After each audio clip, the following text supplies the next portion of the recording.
you have a superpower. In fact, you may have several, but I want to focus today on a superpower that is resident in every leader on the planet. Tragically, many of you are unaware of this power and you have no idea what you're missing. Let's go back to the beginning. Just a few years ago, our team observed a lot of leaders struggling. These were men and women with good hearts and good minds, and many of them had the skills and competencies required to lead, but yet, by their own admission, they would say they had lost traction. They were losing energy. They weren't getting the outcomes that they had become accustomed to. The strategies and tactics of the past had seemed to have lost their effectiveness, and honestly, they did not know what to do. So we went to work and said, hey, can we help these leaders, and by extension, help you deal with this question of effectiveness? And we immediately began to try and identify some of the impediments. And we identified things such as complexity, distractions, resource scarcity. In some cases, we found fear, fatigue, maybe even success. Fear of letting go of what a leader had today for what might be better in the future. And so we said, what do we do with all this? I mean, we do understand that it's not universal, that some of you would struggle with some of those things and others not, and that certainly that's not an exhaustive list. He said, well, let's think about anything that impedes a leader's effectiveness would go in this bucket. We said, yeah, but what do you call the bucket? And we said, let's call it quicksand,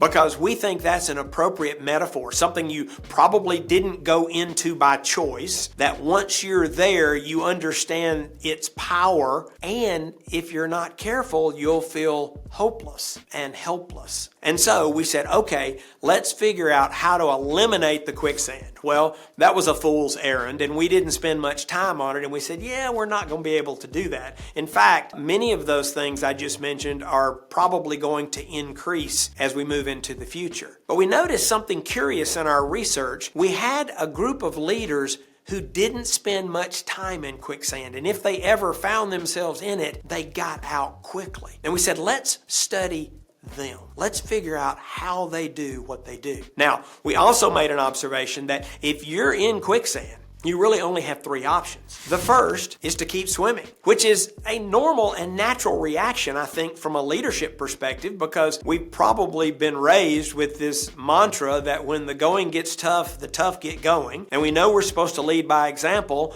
So if we're not careful, we'll just keep swimming. Well, there are a couple inherent problems there. First, it's exhausting. And secondly, you'll never do your best work swimming in quicksand. But that is an option, and many of you have undertaken it. I think the consequences, as you play that forward, you realize it's really not a good strategy. The second option we have when we find ourselves in quicksand is just to quit, just to give up. You die. Now, you don't necessarily die physically, but your hopes and dreams can be extinguished in a moment, and they will be when you quit trying. So we don't like option one, keep swimming. That's not going to work. Option two, quit, die.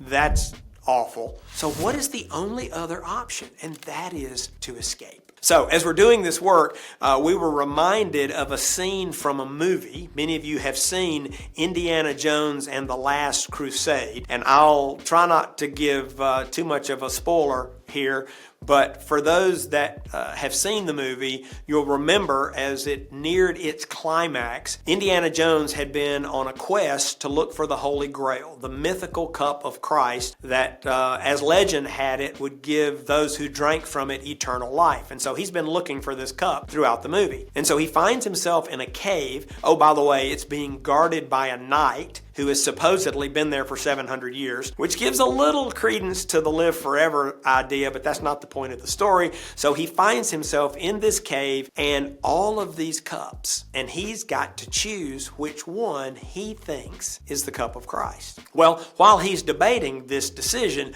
the bad guy comes in who's also been looking for the cup. So under much duress, Indiana has to give this gentleman the opportunity to select the cup. And after a little bit of discussion, a little bit of debate, he chooses the most bedazzled cup. It's covered in gold, it's got jewels all over it, and he takes a sip. And he offers the now famous line, those that saw the movie know what the knight said in that moment. When he took that sip, he said, he chose poorly. He chose poorly. And he just melts. It's a mortal meltdown, literally. Now, Indiana has his turn, and driven by a different set of criteria, he chooses a simple wooden cup. And he said, now that's the cup of a carpenter. And the knight says, he is chosen wisely. That, in fact, is your superpower and mine, is that we have the power to choose. So what do we choose? Well, our research revealed what we call 4 smart choices. These are choices that will help you get out and stay out of the quicksand. Choice number 1, confront reality. Only when you're grounded in truth can you lead from a position of strength. And this is a choice. There are so many leaders who have chosen not to confront reality. Reality is our friend. And if you want to lead well, if you want to get out and stay out of the quicksand, you've got to confront reality. Reality about your leadership, about your team, about your strategies, about your performance, about your competition, about your health, about your finances, about your relationships. In as many areas as possible, you and I want to be grounded in truth, and we must choose to confront reality. The second smart choice is to grow capacity. Now, some of you are going to react to that like other leaders I've shared it with, and they'll go, if I had capacity, I wouldn't have this problem. Well, I understand that, but if you want to get out of the quicksand, you're going to need more capacity. And there are any number of strategies and tactics. I'll give you a few to consider. You can clean up your calendar. If you get stuff off your calendar, I'm betting that 25% of the stuff on your calendar doesn't need to be there. Get stuff off your calendar. Steward and manage your energy. Are you getting enough sleep? Are you eating right? Are you exercising? Again, it's pretty pedestrian, but it's critical. Do you have the right structure to help you grow capacity? Do you have too many direct reports? Are too many decisions coming to you? And then finally, I'll give you one that's a little bit countercultural and in some circles controversial. But if you want to grow capacity, you need to cultivate the leadership discipline of margin. And what we mean by that is dedicated time to reflect, to assess, and to create. Now, I'll do a whole episode on that at some point in the future, but let me say this. There was a 12-year study out of Harvard on what CEOs do with their time. Now, I'm not a CEO and I haven't been one, but I know it's typically a big job, very busy men and women, and they found that they spend 28% of their typical week alone. And somebody said, well, what are they doing? My bet, reflect, assess, and create.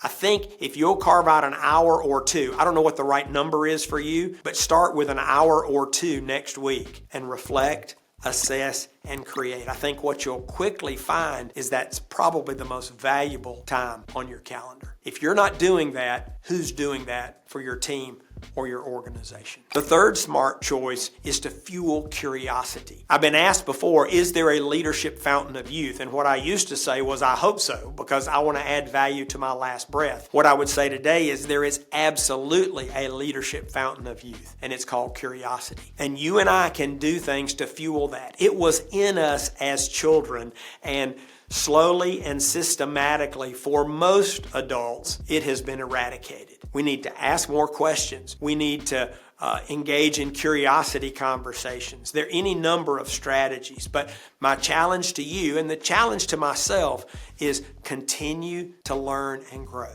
There's no substitute for a leader. If you want more influence, more opportunity, and more impact, that path is paved with lifelong learning. You need to make the choice to fuel your curiosity.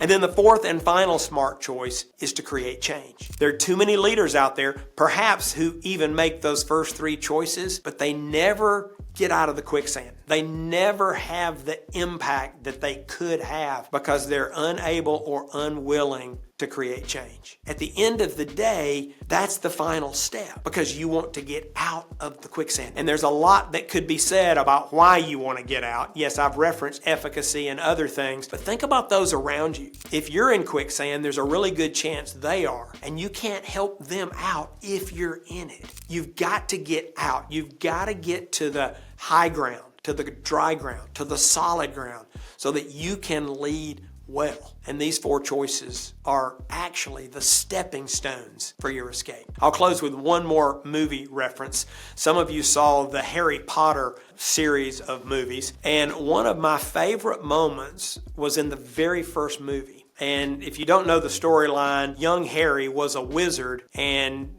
was living with some non-wizards, his extended family. And on his 12th birthday, they sent someone, his name was Hagrid, to pick up Harry to take him to Hogwarts, which is the school for wizards. Well, so when Hagrid shows up, he realizes in the moment that there's a disconnect because Harry doesn't know that he's a wizard. And so that line, I think so beautifully delivered, is Hagrid saying, Harry, you're a wizard. What? You're a wizard, Harry. And I can't imagine the thoughts and emotions that would be running through his heart and mind, not only explaining things from his past, but foreshadowing an unknown future full of possibility. Well, here's how I want to close this today. You're a wizard. You may not know it, but you have a superpower, and it's the power to choose. So you got to get out of the quicksand. You'll scale your impact. You'll be of much greater value and service to everyone around you. I want to encourage you to be smart.